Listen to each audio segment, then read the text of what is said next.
C'est un immense plaisir pour moi de vous retrouver pour ce nouveau numéro de la Tribune du Parlement, votre magazine qui traite l'information parlementaire. La budgétisation sensible aux dividendes démographiques au centre d'un forum de parlementaires. L'objectif est de sensibiliser les députés sur la question et d'orienter leur action en faveur de l'ancrage de cette thématique dans l'examen de la loi de finances. On fait le point en cours d'édition. Dans la même veine, le réseau de parlementaires sur la sécurité nutritionnelle renforce ses capacités sur l'éducation nutritionnelle. La synthèse des travaux dans un instant. L'interview express reçoit pour vous le député Pawende Edouard Savadogo. Il donne sa lecture sur une question orale qu'il a adressée au gouvernement en rapport avec le développement du secteur de l'élevage. Vous l'entendrez dans un instant. Voilà pour le sommaire. Merci de nous suivre.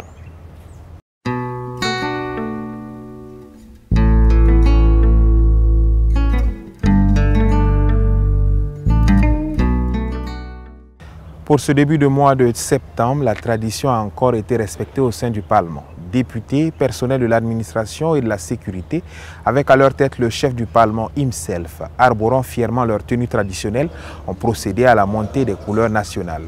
Marquant leur attachement à la patrie, ils ont entonné en chœur l'hymne de la victoire, le Ditanien. La cérémonie de montée des couleurs nationales se tient chaque premier lundi du mois au sein du Parlement. Ils ont le souci de lutter contre la faim et d'assurer une alimentation de qualité à l'ensemble des Burkinabés. Les députés membres du REPASSEN, le réseau parlementaire sur la sécurité nutritionnelle, puisque c'est d'eux qu'il s'agit, ont bénéficié d'un renforcement de capacité pour mieux appréhender la question de la nutrition et orienter efficacement leur lutte. Le message de plaidoyer à l'endroit de ces décideurs a porté essentiellement sur le financement de la nutrition, l'opérationnalisation de son ancrage budgétaire et la constitutionnalisation du droit à l'alimentation et à la nutrition. La synthèse des travaux avec Innocent Darankoum et Axel Nicoliaro. Dans le souci d'améliorer la connaissance des députés sur la nutrition et de renforcer leur implication dans les domaines de la nutrition, le réseau des parlementaires pour la sécurité nutritionnelle, REPASSEN, a initié un atelier de formation du 20 au 22 août 2024 à l'endroit des parlementaires sur l'éducation nutritionnelle. Il faut savoir que les parlementaires ont été outillés sur les causes et les conséquences de la malnutrition. Les parlementaires ont aussi compris l'importance de légiférer en faveur de la nutrition.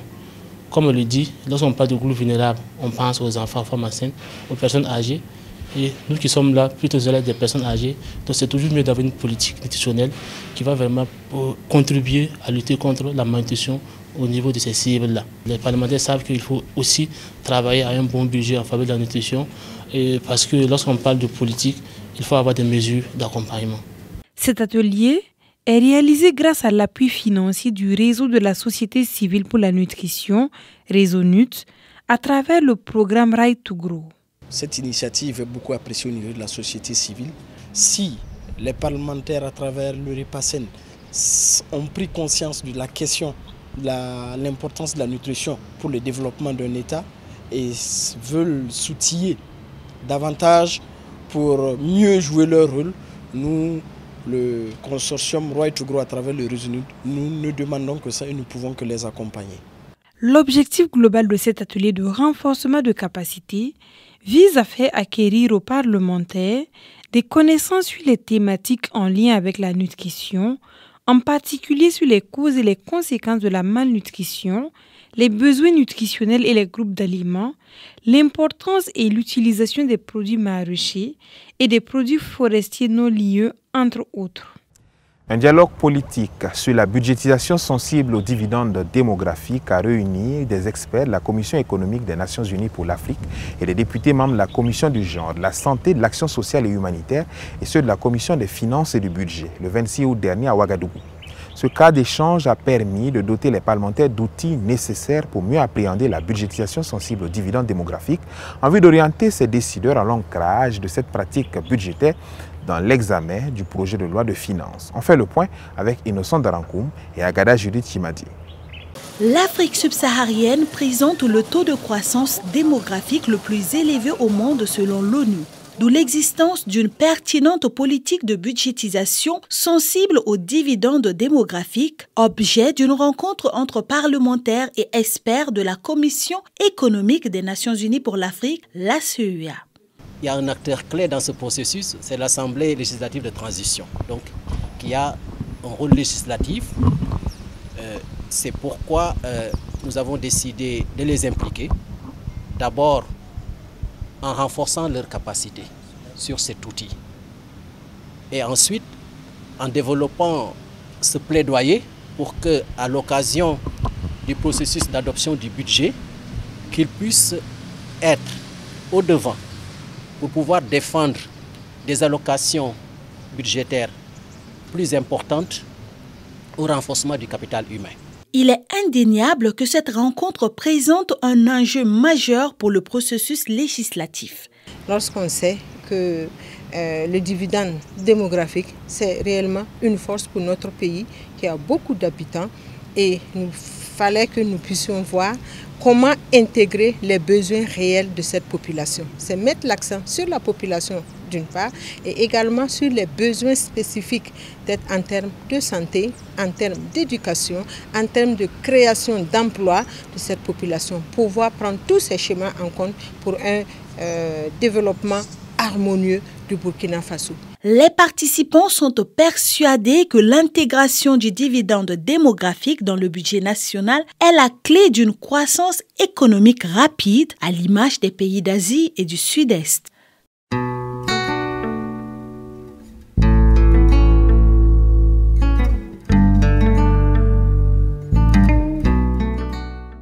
Le député Pawande Edouard Savadogo est notre invité cette semaine.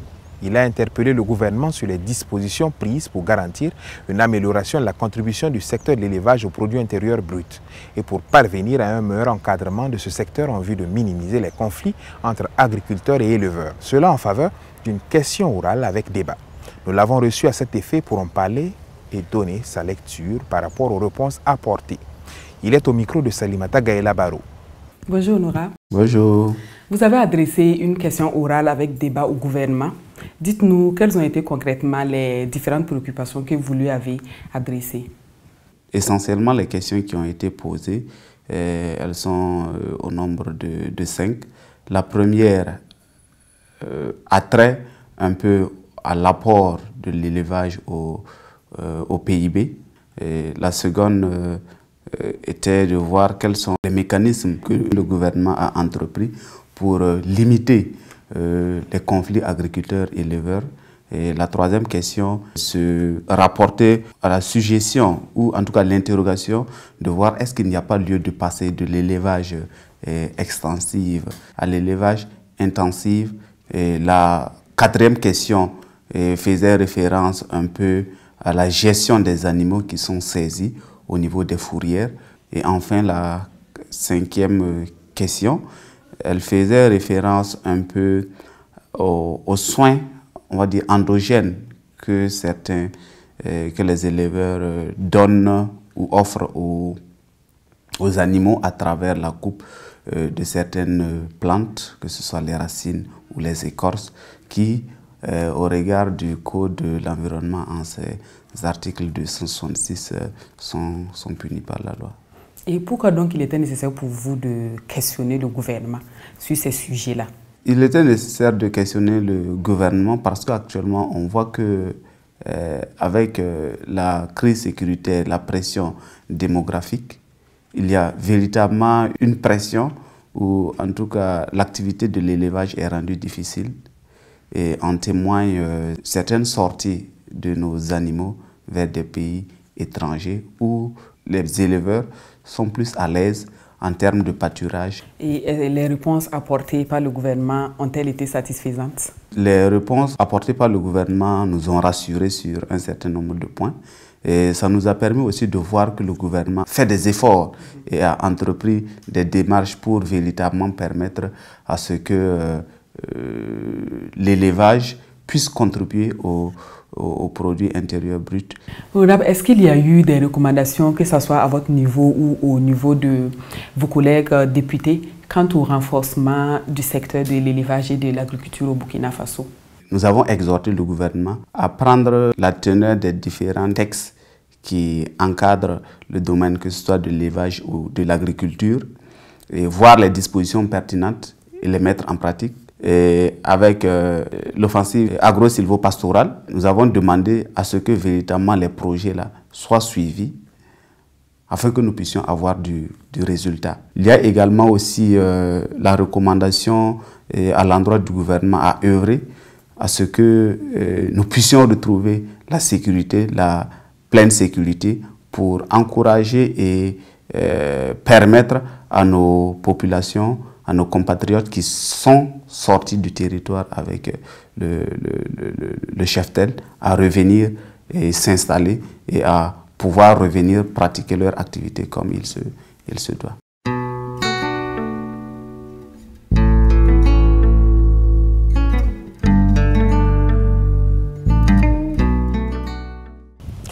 Dans le cadre de leur mission, les députés adoptent plusieurs types de lois, dont les lois constitutionnelles. De quoi s'agit-il? Qu'est-ce qui font leur particularité par rapport aux autres lois? Les explications avec Honora Bationo. Si toutes les lois ont en commun d'avoir un caractère général et impersonnel, elles n'ont pas entre elles une égale importance. Les lois sont à cet égard de nature diverse et par conséquent, elles sont organisées dans un classement appelé hiérarchie des normes. Les lois sont connues sous diverses appellations: loi constitutionnelle, loi référendaire, loi organique, loi ordinaire, loi des finances, loi d'orientation, etc. Une loi constitutionnelle est une loi de révision de la Constitution qui en modifie, abroge ou complète des dispositions. Les lois constitutionnelles sont au sommet de la hiérarchie des normes. Dans la classification et par ordre d'importance, elles viennent en tête. L'initiative de la révision de la Constitution appartient concurremment au président du FASO, aux députés, au peuple lorsqu'une personne d'au moins 30 000 personnes ayant le droit de vote introduit au Parlement une pétition constituant une proposition rédigée et signée. Une loi constitutionnelle, lorsqu'elle définit les droits fondamentaux, fixe l'organisation des pouvoirs publics et les rapports entre eux, à ne pas confondre avec les lois organiques qui structurent les institutions de la République et pouvoir fonction des pouvoirs publics. C'est tout pour cette émission que j'ai eu du plaisir à vous présenter. Sachez que le malheur n'est jamais pur, pas plus que le bonheur. Un mot permet d'organiser une autre manière de comprendre le mystère de ceux qui s'en sont sortis, la résilience. Cette résilience qui désigne la capacité à réussir, à vivre, à se développer en dépit de l'adversité. Puisse la paix revenir dans notre cher Faso. Merci de votre fidélité à nos programmes et à très bientôt pour de nouvelles informations parlementaires.